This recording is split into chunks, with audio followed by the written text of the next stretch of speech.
What's up, everybody? This is Cool Dude, and today I'm gonna be reviewing Disney Plus's newest and greatest, in my opinion, Marvel TV series, Loki. 6-episode TV series, which is, of course, based on the titular character of Loki, the brother of Thor. Now, I can already see you right now. Another review of a Marvel thing, back to back. Look, I'm sorry, I know, like, another Marvel review, I'm sorry. I'm a Marvel nerd. What do you expect? I had to review this. I had to. I couldn't not talk about it, especially after the final episode, my gosh. So, I'm sorry if you're not really a Marvel person and you're, like, getting sick and tired of me doing these Marvel reviews. I'm sorry, okay? After this, we're gonna take a little break from the Marvel stuff, okay? I really want to talk about Loki. I really want to talk about it. I wanted to do a review of it. Yeah, especially because I did WandaVision and Falcon and the Winter Soldier already, so I had to talk about Loki. And if you have a problem with it and you don't want to watch this, then, I don't know, good riddance. I don't really care. So, a brief summary of Loki. This follows, if you've seen the event of Avengers Endgame, highly recommend you do, especially if you're an MCU fan, you haven't seen it already, what's wrong with you? The Loki who steals the Tesseract ends up going into space, and we follow that Loki from this story. He ends up getting arrested and caught by the TVA, the Time Variance Authority, who are basically, as we are told in the beginning of the show, an organization that helps to keep the sacred timeline in check and to protect it from variants. And variants basically create alternate timelines, like branching. It's kind of like what the Ancient One was talking about in Endgame with removing the stones and all that. So they try to keep it secure from the variants, and supposedly the sacred timeline is kept by the timekeepers, as we're told. So Loki gets taught by Mobius, who is played by Owen Wilson, or if you know a Disney fan, you might know him as Lightning McQueen. He basically shows him the ropes around time, and he tells him why he's here and what the Time Variance Authority is. And then Loki gets a job eventually teaming up with another variant of Loki, a female variant of Loki named Sylvie, and the rest of it is pretty much them trying to figure out the mystery behind the TVA, because Loki has a sneaking suspicion that they're lying and that they're up to no good and that something is wrong, but he just can't put his finger on it. All the while, this judge named Ravonna is also curious about what's happening, and she's also kind of a villain. Mobius is questioning his thoughts about everything. There's a guard that's also questioning stuff. It's just, there's a lot of mayhem going on. They're just trying to find out who's behind the TVA, how do they stop it, and all of it's like centered around the Lokis and their ability to change and all that. So one thing right off the bat that I love about the show is we get more Loki.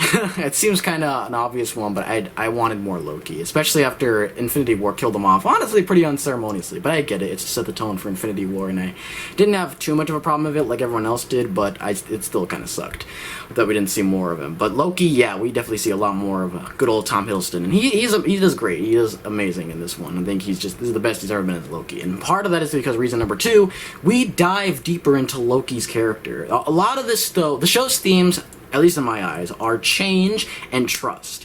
The ability for someone to change, fate versus destiny, and trust. Those are, I think, are the 3 main themes that the show touches upon in very creative and great ways.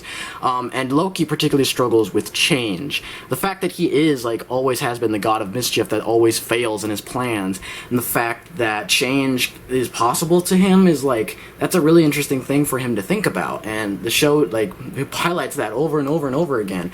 Over and over again he's told that you're the god of mischief, there's nothing else, the sacred timeline doesn't care about you, you're destined to be the god of mischief, but, he thinks that, it can't be that way, and he has a point, and that's as you go along you're starting to question more and more about, is this really how things are supposed to be? Is it really the sacred timeline? Is it really all that? What is going on here? How do we, what is this? What is all of this? So it's really cool at addressing that, and it also just gives you a much better understanding of Loki's inner struggle as a character, which is really nice. Also, the other Lokis that he meets are really cool. In particular, episode 5, when he meets, all these different variants of Loki, because he gets diverged from the main timeline, I guess I should say, without going into spoilers. I don't want to go into spoilers. You should absolutely watch this show. It's great. But he gets separated from the main timeline and he meets these other Lokis, and they're all really, really good. And their roles aren't that big in the show. Like, they're only really purposes to serve in that episode alone, in the grand scheme of things. But they're still really entertaining, especially there's one alligator Loki, which is just hilarious and so out there. It's great. And like, that episode had tons of comic book references too, which is really cool. Also, pro number 3 is that all the supporting cast is really good. Like I said, there's Sylvie, the female Loki, who's kind of the main, like, I guess, sidekick? I don't really know if I should call it that. But she's the main Loki that follows Tom Hiddleston's Loki around, and she's really good. The actress as well just does a phenomenal job portraying her character. Mobius, played by Owen Wilson. Wasn't really sure how Owen Wilson was going to do in this show, but he's really good. I really liked his character. He has a nice arc, nice completion arc. Ravonna is a cool villain. I don't know if I should call her a villain yet, because we don't really know her motives going into the show or even leaving the show, but I don't know. I'm thinking she's going to be a villain. And speaking of villains, the main villain, it's pretty predictable. If you're a Marvel fan, I won't spoil it for you here, but I think everyone figured it out, including myself, figured out who it was going into it after like a few episodes, and then when it finally was revealed, we're like, alright, cool, we were right. So there's that, but he is a very entertaining villain. Well, again, no spoilers on that. Just have to watch the show to find out. Pro number 4 is that it's a really cool show, like tone-wise. I love the tone of this show. It's not like Falcon and Winter Soldier, which is, you know, they both were different themes. WandaVision was a lot more like the evolution of TV. Falcon and Winter Soldier was definitely more of like a political drama, I guess, of sorts. This one is like all weird and like crazy and mysterious and like very like just topsy-turvy all over the place, which is so nice, especially going towards the end. It, like, I think all boundaries are just broken towards the end of the show, which is so cool to watch and see. And it really, like, I don't know, it just makes me more excited for Phase 5. And oh my god, the ending of the show is, let me tell you this, I'm not spoiling what happens, but it does not end the way you think it's gonna go. It does not. It's like bonkers. It's bad, it's bonkers. It's straight absolutely wank. It's just bonkers. It doesn't end exactly the way you think it's going to go. At least for me, it didn't end the way I thought it was going to end, which I don't hate. I do not hate at all. And it has huge ramifications for the rest of Phase 5, which is awesome. This really feels like the show that really mattered in terms of pushing the envelope for the rest of Phase 5. Don't get me wrong, WandaVision had its moments. Falcon and Winter Soldier was a good show, but oh my god, this show, I'm saying like it has to be the most important in terms of Phase 5. Just the twists and the turns and like what happens toward the end, and it's a really great reveal of what happens the way it ends. And then it's just boom, it's over. I'm like, what?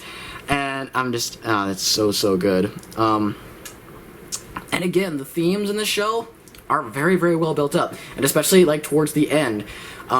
Speaking of the ending, not spoiling it, but the final episode, I give props to it because, one, it's not that long compared to the endings of Falcon and Winter Soldier and WandaVision, no offense to them, but I felt like, you know, they had to make it as long as possible and like as epic as possible to like make it like, you know, stand out. This one is not that long. It's like it's the length of an average episode, but my god, it's just as epic as those other climaxes, so I give props to that, especially the end. And a lot of it is not fighting. Like, that's the kind of thing I wish WandaVision's finale would have done, instead of the typical, oh, big action, pew, pew, pew, and blasting and all that. Don't get me wrong, it's cool, I understand, but just in terms of that theme of the show, like, I wanted a more, like, I don't know, like relaxed ending. I wanted a different ending that instead of just the typical Marvel big fight finale. And this one, Loki's finale definitely delivered on that. It was, my god, and it was still just as cool as I wanted it to be. So yeah, this show really does everything you want in a Loki show. Like, it develops Loki a lot better. There's a lot of cool themes. Even with all the new characters going around, like, you like every single one of them. The ideas are really cool. The whole theme, like, the whole themes of the show are great. The side characters are really, really good. The supporting cast is great. The villains, for as short as their role is, they're still very great, and one of them definitely leaves an impact in the end. And just the whole feel of the show, of like the weird time stuff, is really, really nice. And it's definitely reflected by its opening, which is cool. It's my favorite opening of all 3 shows.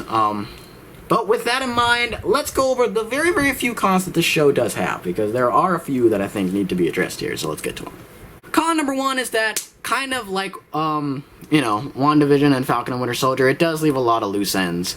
Maybe not quite WandaVision, actually. That one wrapped up quite a bit, sort of. But definitely it's more like Falcon and the Winter Soldier in terms of how much it, like, leaves open. Like, the whole character of Ravonna, Judge Ravonna, doesn't really get wrapped up by the end, which is kind of sucks, but I don't mind it so much, and I'll tell you why in a little bit. But still, I wish we had a little bit more closure into where they're going at the very least, because it does leave it open what the hell is happening to them. Con number 2 is that I kind of wish the other Lokis from episode 5 were in it a bit longer. Not to say that they're not in it enough, but I definitely would have liked to see more of them, like, towards the story. It's definitely my personal opinion on that, but I really liked it. I like seeing them a lot, and seeing them interact off of the original Loki, so that's really good. And, I don't know, con number 3, I guess, like, when you watch episode 1 after watching all the other ones, it's definitely the one that serves the least purpose. Like, it's good for establishing the kind of show you're in for, and the world and the environment that you're in, but in terms of, like, what actually happens, like, it's definitely the one that's like, alright, that's pretty much nothing. It's kind of like WandaVision episode 1. It, like, sets up the tone and the style of what's happening and the mystery, but, like, it doesn't really serve any other purpose, but that's just my opinion. And also, con number 4 is that, I don't know, I just kind of wish the new characters were a little bit... Again, it's like the same thing with the Loki, other Lokis, is that I just wish that we could have gotten more time to shine with them, because they're really, really good. Again, Mobius is great. The guard that gets it's brainwashed in some way is really good. And even Judge Ravonna is cool. So, yeah, it's just really, really good. But honestly, that's all the cons I can think of. This show is just spot on. I'm giving this an easy 5 Lokis out of 5. I don't care. This is easily out of the first 3 Marvel Disney Plus shows, Falcon and Winter Soldier, WandaVision, and Loki. Loki's the best one by a long shot for me. But again, that's just my opinion. It has it's the most interesting concept. Loki himself is so good, and I'm glad we got to see more of him in the MCU and all that. It sets up a huge cliffhanger that has huge ramifications for the rest of Phase 5. The side characters are really good, and all the new stuff that they add is just so cool, and it adds more layers to not only Loki's story going forward, but also just the rest of Phase 5. And I'm hyped as hell for Season 2. That's right! If you stick to the end of the final episode, it says Loki will return in Season 2. What? I can't believe it. So Loki's gonna have a Season 2. You better believe I'm hyped as hell for Season 2, especially after the huge cliffhanger that this, Season 1 left off on. So, yeah, that's why I said, like, Judge Ravonna, you don't see where she's going, but I'm assuming they're hyping that up for Season 2, which, you know what, I'm all for. I don't care. That's cool. So, yeah, I'm hyped for Season 2. This was a very creative, original show that really it's just so cool, and it just brings more life to the MCU that I think it really needs, and just tone-wise, it's amazing. It's so great. So, Loki, it's going to be a really fun watch, very mysterious, a lot of great twists and turns, lots of great, lots of great just ideas and concepts, and the ending is just, I'm not going to spoil it, but it's for the rest of the MCU. So, yeah, Loki's a great show. A great addition to the Marvel Cinematic Universe. And with that, that's going to wrap it up for this review. Hopefully you guys enjoyed it again. I know some of you are very sick and tired of this Marvel stuff that I keep doing. And I'm sorry, I'm a Marvel nerd. I can't help myself. I just want to talk about this stuff. But we'll take a break after this, I swear. The next upload will not be Marvel related. I swear. Pinky promise. I hope you're pinkying the screen. Otherwise, that's weird. I hope if you enjoyed this review, leave a like, and let me know what you thought of Loki Season 1 down in the comments below, what you thought of the twist and all that.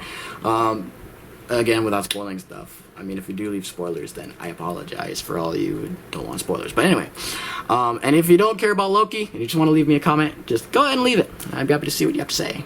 And until next time, guys, stay cool, and I will see you in the next video. Bye-bye, y'all.